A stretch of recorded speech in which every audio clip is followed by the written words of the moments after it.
성적인 충동을 최대한 억제를 하되 성적인 충동에 의해서 성생활의 빈도가 늘어났을 때 전기가 훼손이 되고 그로 인해서 뇌 기능이 다시 악화되는 그런 악순환의 고리를 탈 수가 있기 때문에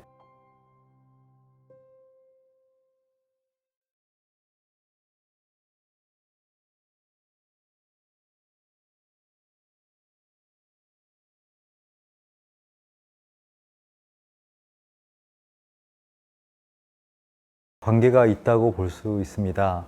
실제로 그 임상 현장에서 보면은 파킨슨 증상이 나타나기 얼마 전부터 성기능이 많이 떨어진다, 이런 말씀들을 많이 하시거든요. 파킨슨병은 도파민이 부족한 병인데요. 도파민이 이 성기능에도 상당히 중요한 역할을 합니다. 도파민이 떨어지면은 성욕이 저하되고 성기능도 약해지는 것이 일반적이어서 파킨슨병이 발명되는 과정에서 도파민이 점점 떨어지게 되면은 우리가 본격적인 파킨슨병의 증상이 나타나기 전에 성기능이 먼저 저하되는 경우가 많습니다. 파킨슨병의 발병 과정에서도 우리가 이 성기능이 관련되어 있는 걸 알 수가 있고요.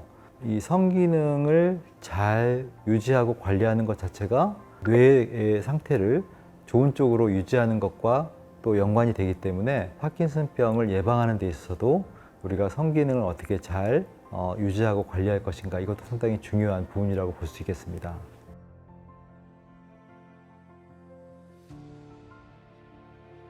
성기능이라는 것은 기본적으로 우리가 혈관 상태, 혈관의 건강과 뇌의 건강, 이 두 가지가 잘 갖춰져야만 잘 유지가 될 수가 있는데요. 혈관 건강이라는 것은 당뇨나 고혈압, 고지혈증 같은 대사성 질환들이 생기면은 이 혈관 내에 염증이 생기면서 경화가 이루어지고 혈관의 탄력성이 떨어집니다. 이로 인해서 그런 성기능이 약화될 수밖에 없는데요. 대사성 질환에 의한 성기능 저하 못지않게 중요한 것이 이런 뇌기능 저하에 의한 성기능 저하입니다. 뇌기능에서는 우리가 여러 가지 신경 전달 물질의 역할이 중요한데요. 도파민, 세로토닌, 아세틸콜린, 가바, 여러 주요 신경 전달 물질의 역할이 이 성기능에서도 중요한 역할을 합니다.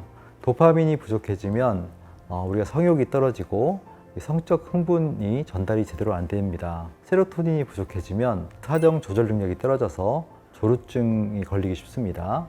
아세틸콜린이 부족해지면 혈관 확장이 제대로 안 돼서 그런 성기능이 약해질 수가 있고요. 가바라는 신경 전달 물질이 부족하면 심리적으로 불안해지면서 성적으로 되게 불안정해질 수가 있습니다. 현대 생리학적으로도 또는 한의학적으로도 뇌의 건강, 뇌의 기능 상태가 성기능을 많이 저하한다, 이렇게 우리가 볼 수가 있겠습니다.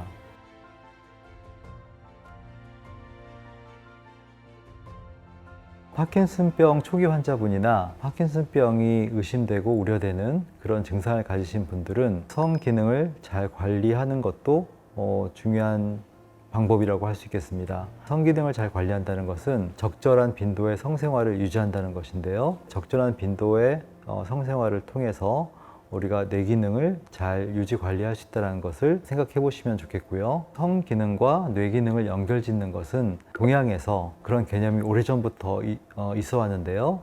바로 환정보내라는 개념입니다. 환정보내라는 것은 전기를 바깥으로 내보내지 않고 전기를 돌려서 뇌기운을 보한다, 이런 뜻인데요. 이 의미는 적절한 어떤 성생활을 하되 전기를 너무 훼손하지 않고 돌려서 뇌를 보충한다는 뜻입니다. 성적인 욕구가 강하고 성생활을 좀 과도하게 하는 분들이 계신다면 성생활을 하면서 우리가 사정을 좀 최대한 줄여서 이런 환정분해의 개념에 맞게 전기를 잘 유지해서 뇌를 보하는 그런 식으로 잘 성생활을 하셨으면 좋겠습니다.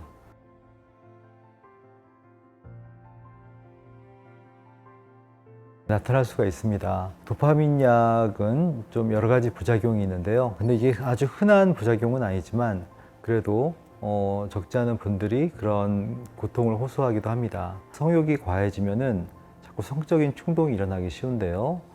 이로 인해서 더 건강이 나빠질 수가 있습니다. 이런 부작용이 생겼을 때에는 가급적 좀 도파민제의 그 1회 복용량을 조금씩 줄이고 표현제를 좀 올려서 부작용을 좀 완화시키는 방법을 첫 번째로 생각할 필요가 있고요. 도파민제를 줄이는 것이 어렵다고 한다면 성적인 충동을 최대한 억제를 하되, 성적인 충동에 의해서 성생활의 빈도가 늘어났을 때 전기가 훼손이 되고 그로 인해서 뇌 기능이 다시 악화되는 그런 악순환의 고리를 탈 수가 있기 때문에 전기를 보충하는 치료나 섭생, 음식을 통해서 우리가 보완하는 그런 것들을 좀 더 신경을 쓰는 방법도 있겠습니다. 이와 관련된 연구로서 도파민의 과잉 증상, 도파민으로 인한 그런 여러 부작용이 생길 때에는 세로토닌이 상대적으로 과잉된 어떤 부작용들을 완화시킨다는 그런 연구 결과가 있습니다. 마음을 차분하게 만들어주는 그런 세로토닌 관련 영양제를 복용하는 것도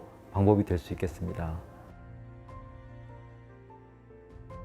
도움이 됩니다. 게임뿐만 아니라 담배도 도움이 됩니다. 커피도 도움이 됩니다. 뭔가 이렇게 자극적이고 약간 중독적인 것들이 순간적으로는 도파민 활성에 도움이 되는데, 이게 결과적으로 자꾸 반복이 되면은 오히려 도파민이 저하가 됩니다. 이게 초기 효과라는 그런 면에서는 도움이 되지만 자꾸 반복이 되면 오히려 더 도파민이 떨어진다. 그래서 더 오히려 좋지가 않습니다. 이게 또 관련된 그런 그 고서에 나온 그런 것들이 있는데, 제일 중요한 건 연령대입니다. 보통 20대는 이틀에 한 번, 30대는 3일에 한 번, 이런 식으로 이렇게 나와 있는데, 중요한 거는 파킨슨 환자분들 같은 경우 연령이 많지 않습니까? 그런 경우에는 이제 50대는 그래도 일주일에 한 번 정도 이렇게 성생활을 가지되 사정은 좀 더 최소화하는 것이 제일 좋다고 보여집니다.